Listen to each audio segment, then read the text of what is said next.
The Knicks postgame show is presented by Tri-State Audi. Visit your Tri-State area Audi dealer today. Tonight in San Antonio, Julius Randle, a season-high 41. But the Knicks trailed for most of the game. Jeremy Sohan, the rookie, and Keldon Johnson had a team-high 30.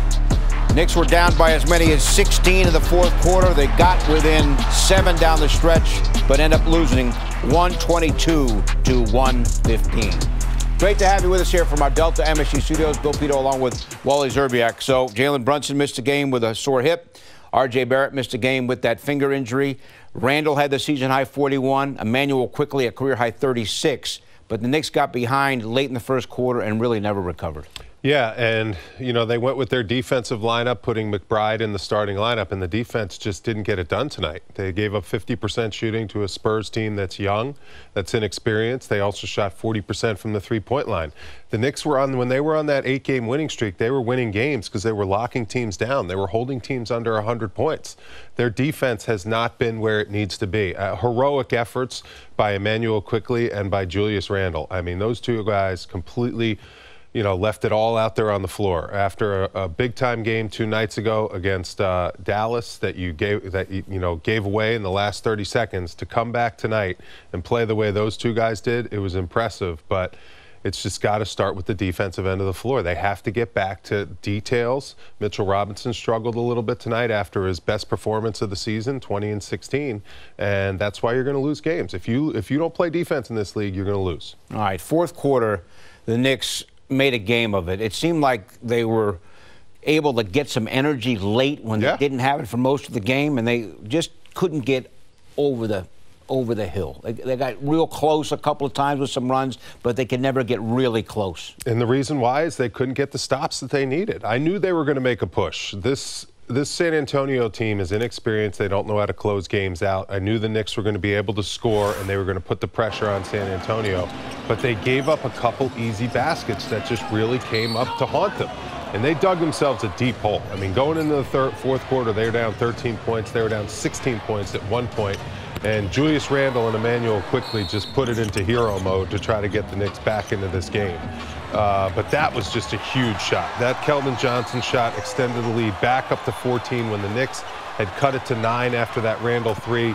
But then the Knicks don't go away. McBride hits that 3, cuts to 8.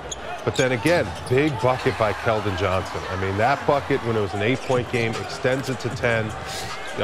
And then off the kick out here, Langford, who, you know, had a phenomenal outing tonight. He was all over the place, season highs and everything. You know, really played big-time basketball. And those are the kind of efforts that have really hurt the Knicks in games that they really needed. Guys that you didn't expect. You expect Keldon Johnson to get his average. You expect him to score. You know, obviously the Spurs team, you know, they weren't decimated with injuries. They didn't have Devin Vassell, their second leading scorer. We forget that. So someone had to step up. And Langford was the guy that stepped up, and he was big time tonight. All right, so the Knicks had won 8 in a row. Yep. They've now lost 5 in a row. Give tons of credit to Julius Randle. This is his 5th straight game with at least 29, and again, a season-high 41. He was fantastic again. He was fantastic. The effort is what's, I mean, the numbers are just eye-popping and outstanding, but just the effort that he plays with on a nightly basis. I mean, he was relentless going after every loose ball and every loose rebound. I mean, he did everything possible to try to keep this team in the game. And you just got to, as a team, you got to collectively get stops. I mean, that's how you win basketball games. We saw it. You know, we know how the Knicks can go on an 8-game win streak. Stop teams on the defensive end of the floor. We know they can score. Julius Randle has been on one of the best tears of his career in the last month. I mean, he's been phenomenal every single night. It seems like he's scoring 30 or around 30 or over 30 every single night. He's boarding, you know, at a high level on both ends of the floor. 18 rebounds the other night against Dallas. I mean, he was just absolutely phenomenal and did everything he possibly could.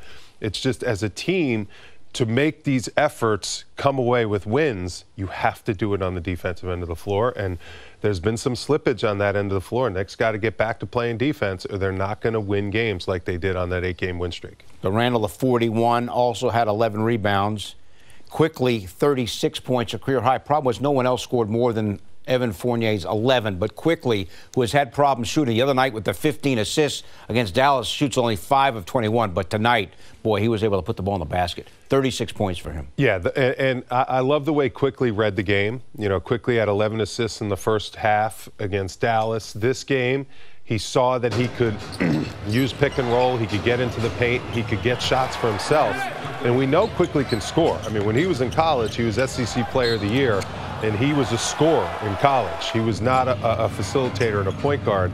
And, you know, he's learned how to be a point guard. He's been a great point guard in the NBA at times.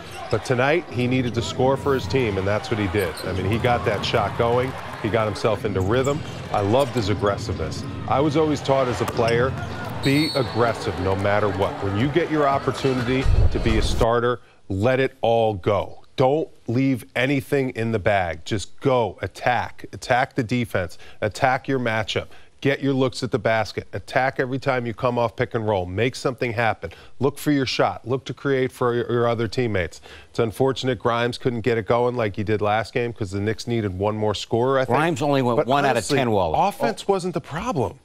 That was not the problem. You got enough offense from 2 guys. You scored enough points, 115 points in a 48-minute game, to beat a Spurs team that's not a great defensive team. You got your points. Defensively is where the Knicks lost this game. They gave up 50% shooting. They're a top team in defensive field goal percentage shooting, and they're a top team in three-point percentage defense. And they gave up 40% shooting from the three-point line. So that's where they lost this game. No matter what, offense, Quickley and Randle took care of business. You got a few sprinkled in buckets from Fournier and a few other guys. Defense was where the Knicks lost this game.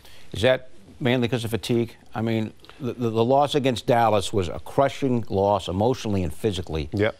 And you wonder if it just carried over a little bit into tonight's game. Definitely could. You know, the games are coming at a high clip every other day. These are the dog days of the NBA. When you start turning the calendar into 2023 and you hit January, and January those games keep coming, this is where you have to rely a little bit on your depth. The Knicks have to, you know, get some guys that are stepping up on the bench, that are taking a little bit of the pressure off the starters that are logging big minutes, because the starters are logging big minutes, and they're going to do it if they're asked to do it. But there's only so much you can do in such a fast-paced NBA game when you're playing upwards of high 30s, low 40s minutes. They're going to need some relief and some help. Obviously, they'll get it when Barrett and Brunson come back, but they're going to need some other guys to step up. And Obi Toppin, when he comes back, that's going to help. They're going to need some other guys to step up with the way the schedule's looking. Evan Fournier had not played in the last 22 straight games. Got in tonight, a little bit of a contribution, 11 points. I think he was great. He's a pro's pro. He stayed ready, shot 4 for 6, you know, knocked down some threes. I almost would have liked to have seen him in that fourth quarter just take, like he had a shot that it was like, maybe I should take it, maybe I shouldn't take it. Take it, Evan. Like, you've been sitting on the bench for 22 games. Let it fly. Like, I mean, maybe it's not the greatest shot if you would have missed it, but you are one of the best shooters in the NBA. Let those shots go. I think his offense could have really helped take a little bit of pressure off Quickley and off Julius Randle.